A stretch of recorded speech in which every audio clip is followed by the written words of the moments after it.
Welcome to Outtherenomad. My name's Paul, and I'm going to achieve the Triple Crown of hiking. On this channel, I'm excited to share my adventure and what I learn along the way. In this video, we're going to be talking about Wetfire, and as a bonus, other methods and systems that I use to start fire when I'm hiking. Let's get out there.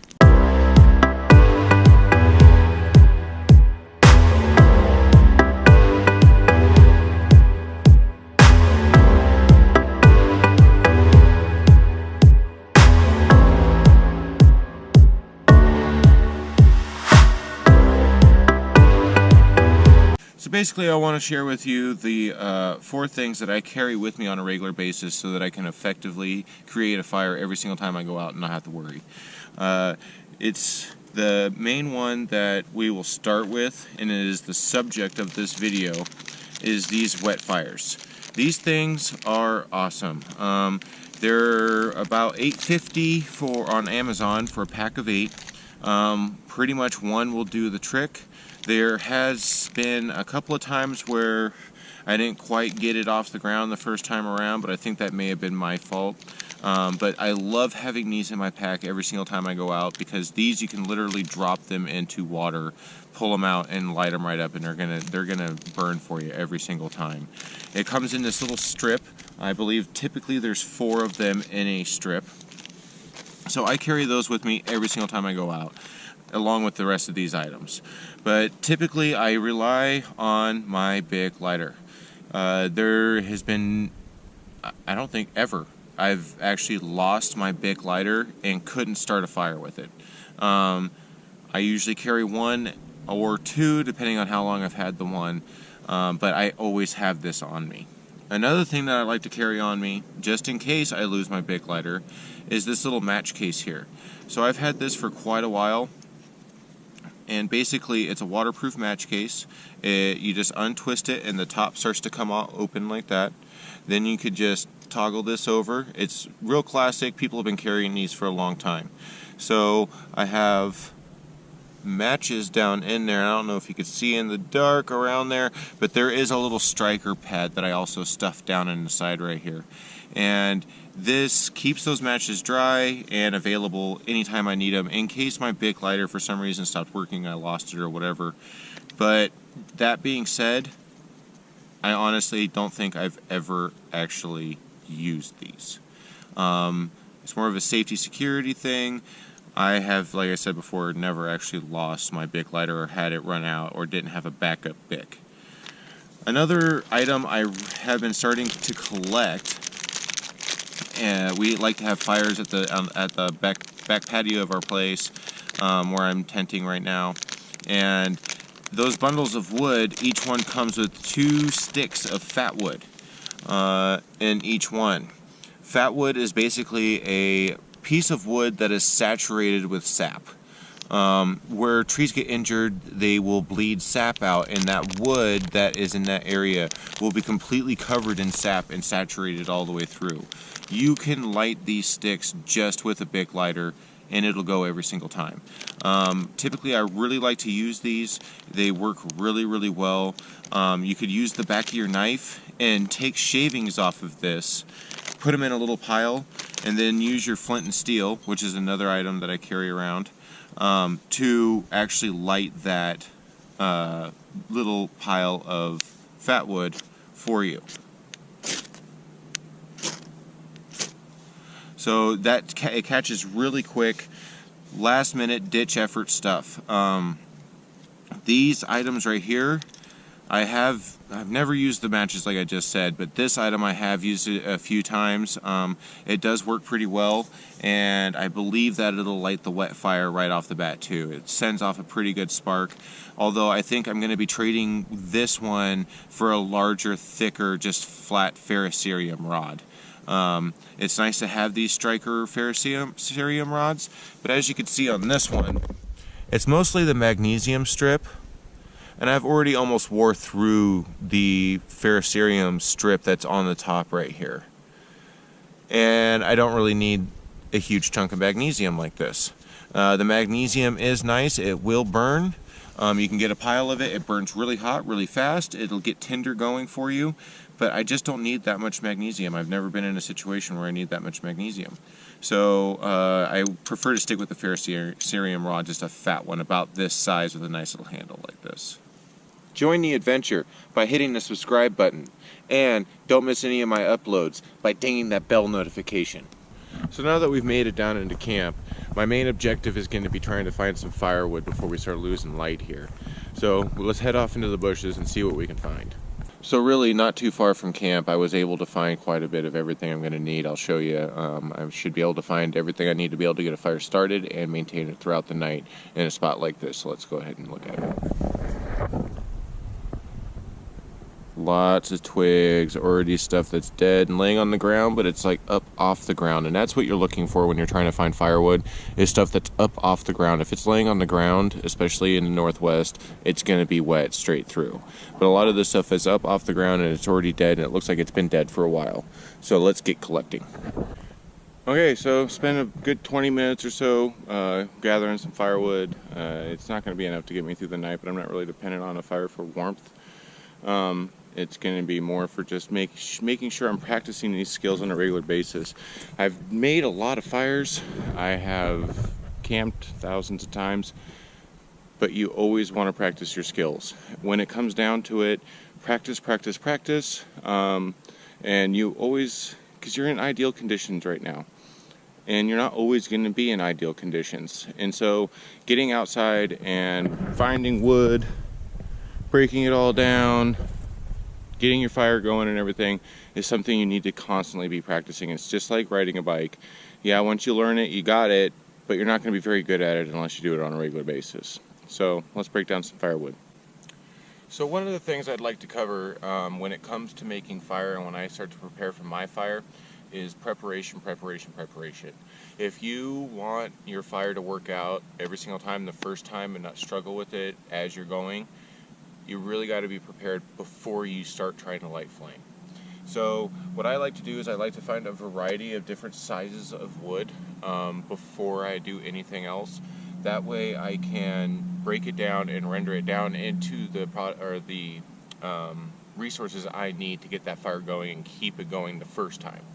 So one of the first things I do before I actually start lighting the fire or anything is process the wood down to a point where I have 3 different types of wood to start my fire. So the first type is going to be this really small spindly stuff. I want to get a nice little nest of this. It's mostly going to be these little branches, really small stuff. Some of this stuff's a little bigger than I'd like to start with, but it's better to have a variety and get a lot of this really small stuff. Another thing to look for when you are going and breaking up your wood is when you find wood, you don't want it to be bendy.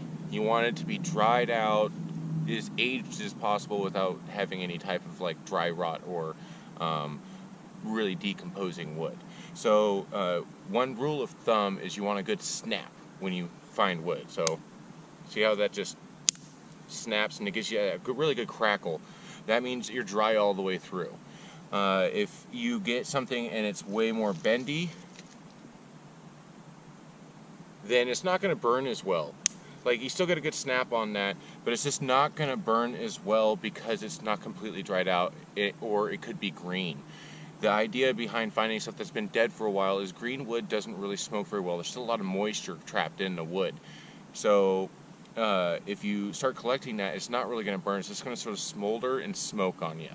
So finding good dead wood that's nice and dry is key, and that goes back to what I was saying before about keeping, when you're looking for wood, make sure it's up off the ground. It's dead, it's been laying for a while, but it's up off the ground on the side of a tree.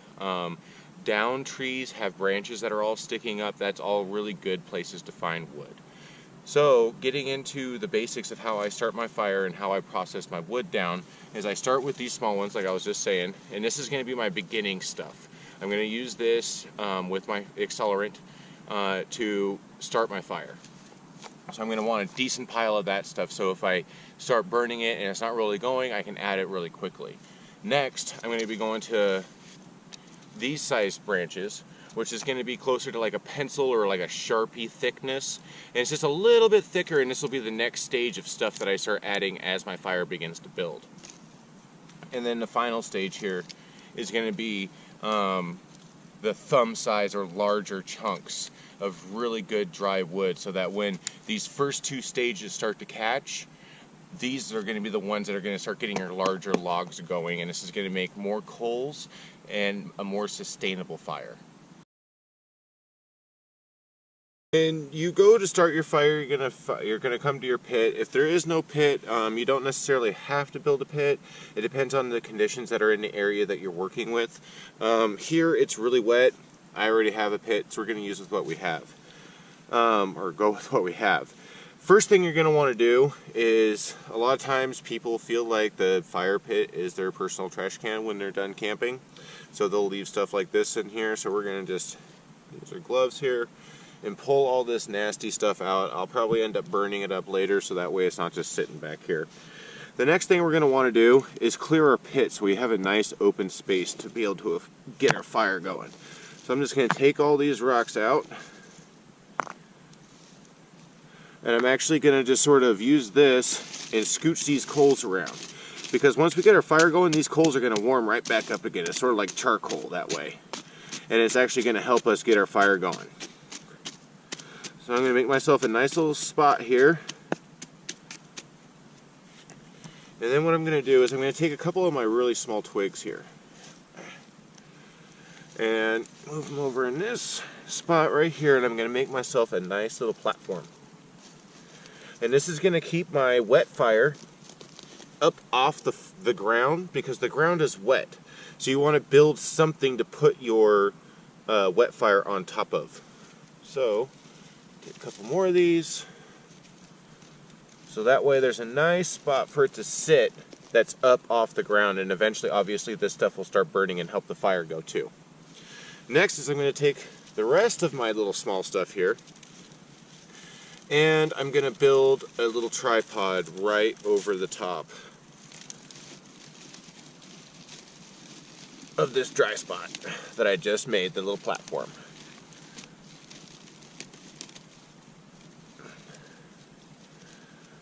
So, with a nice little hollow right here in the front.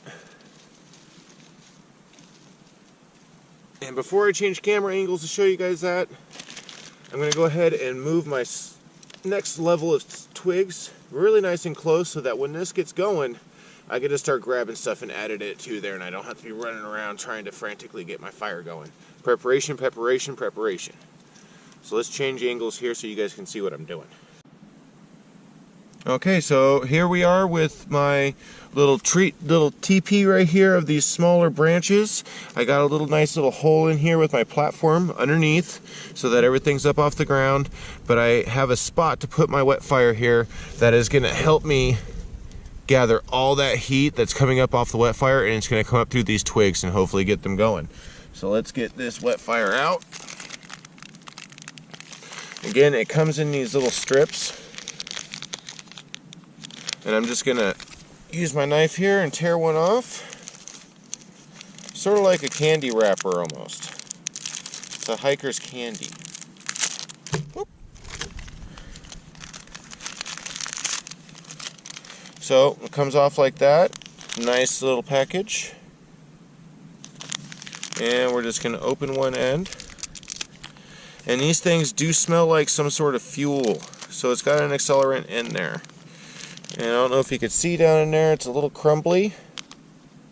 But that little white stuff right there, that's what we want. So I like to just sort of tear open one end of the package and not actually get this stuff on my fingers. So I'm going to put it down in there and just sort of squeeze it out of the package.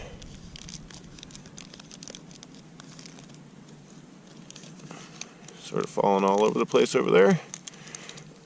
Yeah, this one's a little crumbled up. But that's okay, all that stuff will burn. Oh, we got all the little chunks out of there.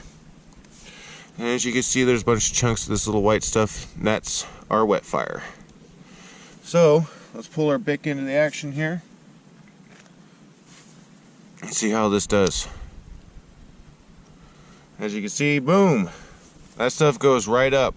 It could be dumping rain right now, and that stuff is going to go right up. So I'm going to take all my little twigs, I'm going to move it right over that wet fire because it's not going to go out.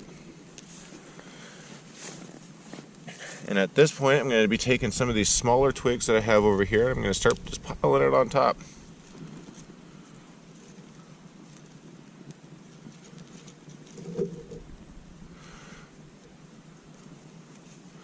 And that stuff will definitely give me some time to get this fire going and put on these other twigs so I can start getting this heat to start burning all this stuff.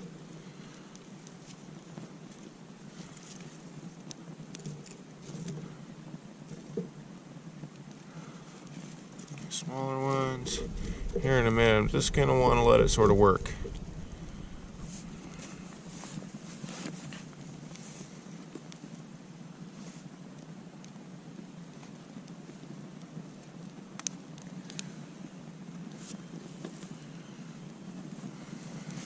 So as you can see, as long as you have effective dry tinder to get this going, the smaller little branches right there, within a few seconds that wet fire is going to be working for you. And it doesn't go bad for years in your pack. So you can actually just have that stuff in your pack, never actually use it unless you have to. The fat wood would have totally done this job for me. I could just take shavings. I could even use the ferrocerium rod. There's all sorts of other types of natural tinders that are out here. Old man's beards and another one that would really get this going. But if you're tired, it's wet outside, it's hard finding good tinder, you don't really want to play with it, this wet fire is really going to get your fire going right off. As you can see here, it's already going. As long as I don't get negligent with this fire, it's just going to keep going. So these little wet fires are definitely a good investment. Again, they're about $1 a pop. I mean, for me, it's a no-brainer. These are really nice to have in my backpack, and I'll always be carrying some of these, even for this next year with the AT. At this point, the fire's still going really good. I've burned through all my pencil-sized sticks, which is going to leave me with my fatter sticks here. And pretty much, this fire is set to go. There's not a lot that's going to be putting this baby out. Again, if I don't get negligent and walk away for too long, these littler sticks aren't going to be burning forever. So that's why I need to have these other logs in this, about that size, to actually keep this going for quite a while. I'm getting smoke on my face. Ugh. So I'm going to shut this up. So I wanted to ask the question, what type of method do you use when you're out camping to start your fires? And have you ever used wet fire? What are your experiences with it? Let's start a conversation down in the comment section below.